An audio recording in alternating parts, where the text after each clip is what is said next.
Hi, everyone, and welcome to another Friday episode of the Sibme Coach Replay Show. I'm your host, Cory Camp, and today I am passionate about our topic, and I'm super excited to have one of my good coach friends, one of our own Sibme virtual coaches, and the director for digital education and innovation for the Harris County Department of Education, Colina Poullard. She came and talked with us before about cultural responsiveness and implicit bias, and I'm really excited to have you back, Colina, for another episode of the Coach Replay Show. Absolutely. Welcome. Thanks so much for having me. I really appreciate it. Yeah, I'm excited. And it's funny. We are both moms of 3. And so right before this, we were trying to get the house quiet and in order and everything. But, everyone's working from home. So if there's a dog that barks in the background or a kid that pops in, that's just what it is. So let's get started. We are talking today about supporting exceptional learners remotely. And you and I both have backgrounds in special education. We're both certified special educators, and we both have backgrounds in digital education as well. I was a digital innovation specialist before joining the Sibme team. And we also both have exceptional learners. This is probably why we get along so well. So today we're going to be talking about a couple of things, both for educators, educators and parents, to help support those exceptional learners in this remote or continued learning experience. So Colina, I'll kick us right into the first question. What are some key ways that teachers and parents can enrich learning for their exceptional students?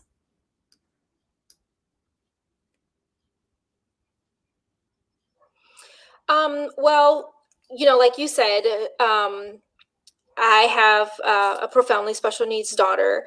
And one of the biggest things that we've been trying to talk about the most is how we can enrich, extend some of that learning for some of our exceptional learners.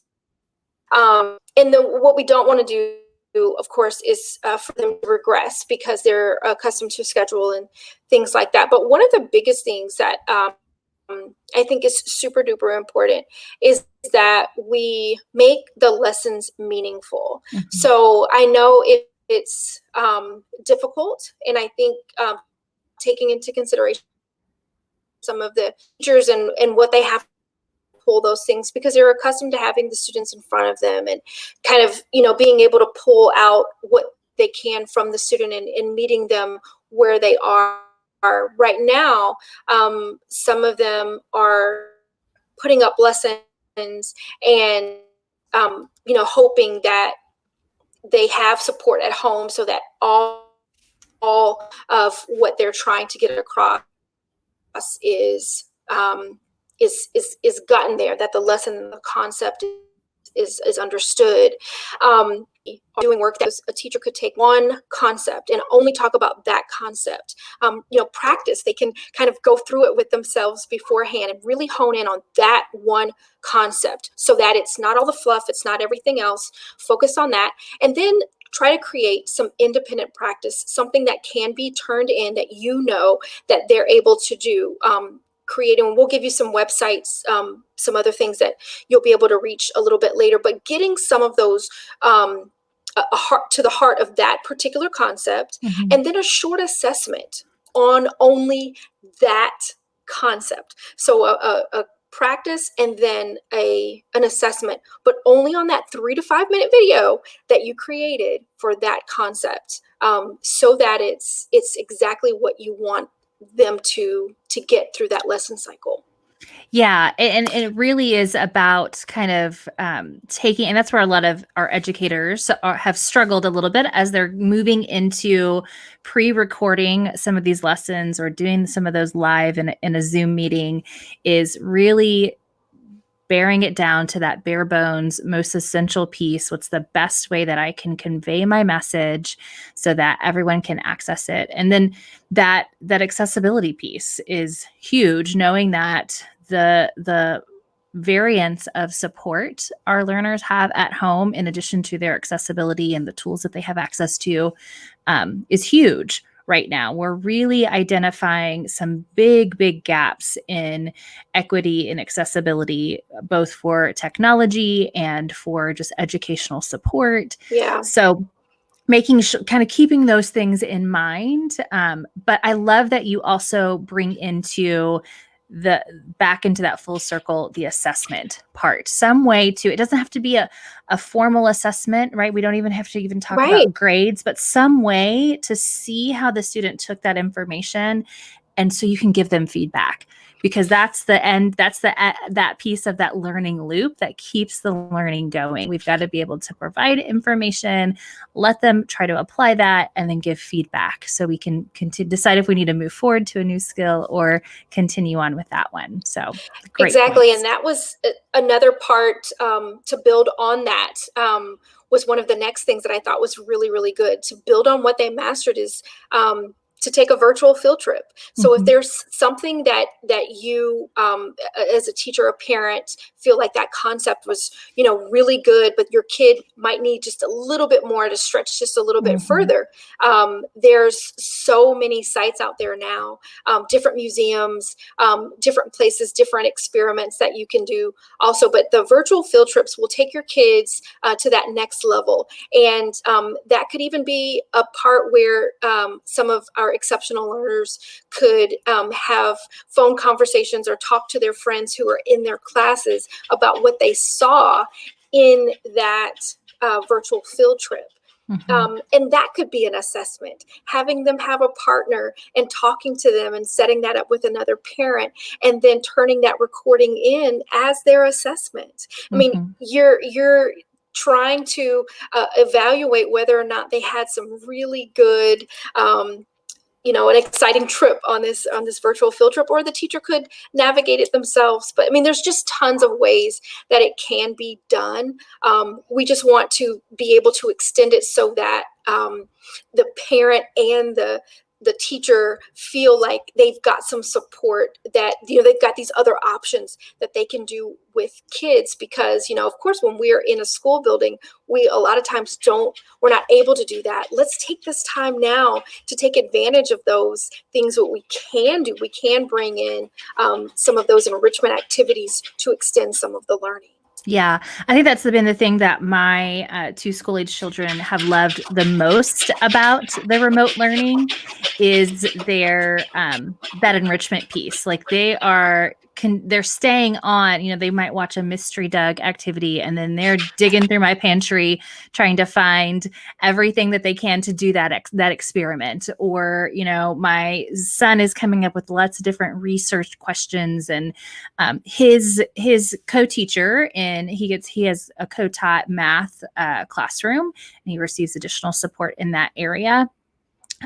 He has been started facilitating small groups with some of his students just to check in. He's checking in on the assignments in the LMS that we have, making sure that Brian has been completing those, checking to the giving some feedback, and then that's his live opportunity to provide some support. So I think going back to this one particular piece is, again, remembering to keep it simple for our students and our parents, who are also probably working from home and managing their own work as well as their students' work. And so keeping that simple, and parents making sure that you talk with your teachers, shoot an email if something is not working or you've got questions, so we can make this as engaging and as successful as possible, right? So you mentioned some websites that are there, and I want to talk about a couple of groups. I can hear your dog scratching there at the door. Sorry. That's okay. So you and I were, when we were preparing for this episode, talked a little bit about some of the big groups that we are getting the most questions about, which are our students with reading or writing difficulties, our students with dyslexia, our students with autism. And I know you've got some great sites that can support in those areas. So what are some apps or websites that are specifically helpful for those populations of learners? One of the first one is the Do to Learn. So if you can pull that one up, parents, and we'll have the links for you guys too. on this particular website, there's so many tips and places that you can go, things that you can build for your students.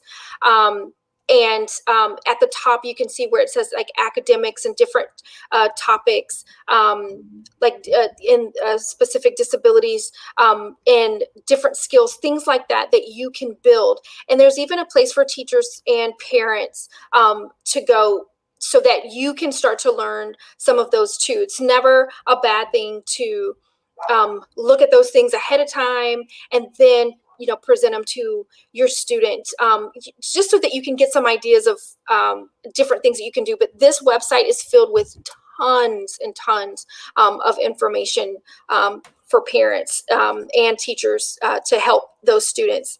The other one, there's actually just another website. This one is going to be the phonics with the phonogram. So this is an app, actually. So the website that we have up is the Apple website, but it tells you about the phonics with phonograms. And what's so great about this, in addition to having a student who, my daughter, like I said, is profoundly special needs, I do have a dyslexic student as well. And one of the things that he does struggle with, of course, with dyslexia is the phonic sounds and kind of putting words together. And so this is one of those things that you can extend a little bit when you've got other things that are happening, like on the different LMSs and the or learning management systems of the websites that the school districts have. These are just some other enrichment things that families can get, and even teachers can say, like, if you're able to get it, it does cost $2.99 to download this app, but it is fun. It's gamified, and it's something that my son always wants to beat it. He wants to get to the next level, and he's really excited to tell me, like, hey, Mom, I was able to do this, and we see growth in him all the time, and it's just from some of these extension kind of exercises that we are doing as well. But we've got tons more. And I know that you said, Cory, that we're going to go ahead and put those, in our takeaways. Yeah. Yeah. And I'm going to add a couple of sites here as well, thinking about that game. One of I talked about this in our last coach replay with TJ. One of my number one places that I'm sending a lot of people to is the Council for Exceptional Children site. They're offering free membership. So all of their resources are free to individuals right now. They've got really great webinars, but we're keeping it simple, especially for this episode. So in their resources for teaching remotely, they've got a whole site dedicated to this. You'll find this particular one, which is the planning for virtual lessons and activities, as well as paraprofessional training resources. And so a couple of ones that really stuck out to me that a lot of the teachers that I'm working with have found some great support with are there's this Game On site that has a few gamified learning activities, especially for writing and reading here. So there's some great ones in this one. It's just an open Google site, but also thinking about our students with autism.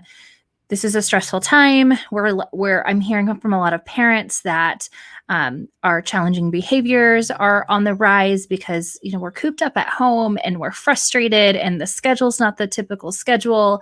So Affirm is a really great organization that has created some resources for supporting individuals with autism through these uncertain times. There's also, if you're in a district and you're wondering, how can I best utilize our paraprofessionals in remote and online education? There's some great resources from the University of Vermont here.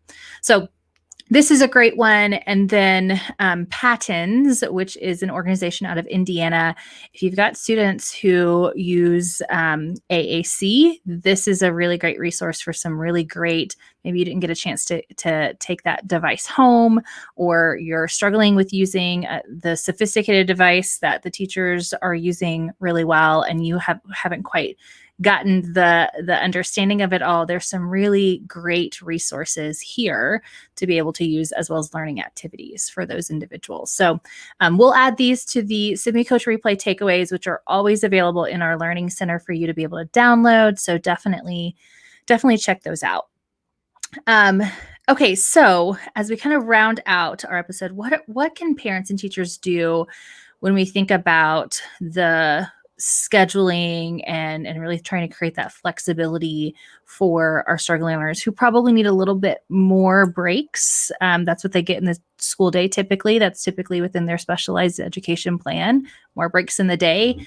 What would that look like? What does yours look like? I'll share mine as well right now. Yeah. So one of the big things is making sure, especially if you have a student who struggles with schedules and really likes to a routine, build a new one. Do the same things that you would normally do. So get up and get dressed, and have lunch at the same time, and do those kinds of things as close as you can to what their normal schedule might look like. And so I'll kind of walk around over here and I'll show you guys a little bit of what mine looks like for my kiddos at home. So I have 3. Let's see if I can do this right. And basically what happens is it's just, we do subjects. So we've got, can you see that, Cory? Yes, I can.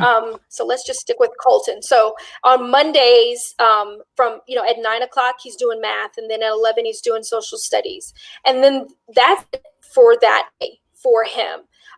We have other things that we might do outside. We might go and do like a science experiment or something like that, something fun that's still doing some extending in between the time that I'm working as well. So the times that I'm trying to get myself together and work from home, and my husband, who actually still has to go to work, that's been something too that we just have to spend that time getting done. Right. The other thing, go ahead, I'm sorry. Oh no, I just said right. I mean, absolutely. I can definitely relate to that. And then one of the other things too that teachers can do is scheduling us a check-in, a weekly check-in at the same time on the same day.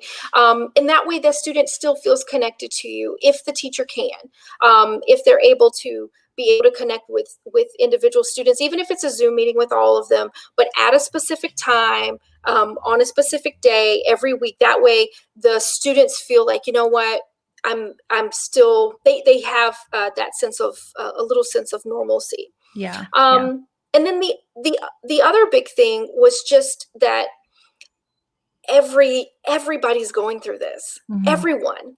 So because everybody's going through it, try your best to do what you can when you can, and work to the highest level that you can without regression, without checking in with your students and with your, with parents looking at their students like, hey, what, they were able to do this a couple of weeks ago, but now I'm seeing that, something's going on. Kind of, check on those things, but still knowing that this is a big change for everyone, and that we all have to, realize that we're going to have to, kind of back off on some of the things right now. The most important thing is feeling safe, and we can do what we can with what we can. Yeah, absolutely. And you and I were talking before we started recording about just, this reminder to everyone, educator, parent, child, that your remote learning day is you should have some consistency, but that flexibility piece and understanding that they aren't going to spend 6 hours on academics, right? So break that up, think about what works for you.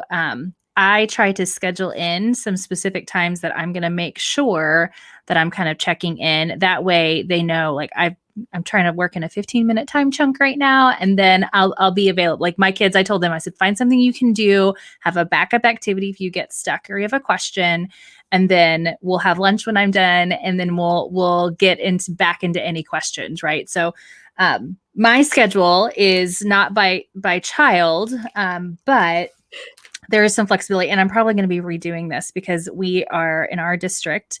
We're in the 4th week of remote learning, and they've done a lot of the spiraling of the previously learned topics and content. And now they're starting to dive into new content, which is equaling less independent tasks, I've noticed, and a little bit more requests for help. So we might be breaking this up a little bit, but here is what ours looks like. This stays at we call it the learning room. It's just the mud room that I've put a table in, and that's their learning space.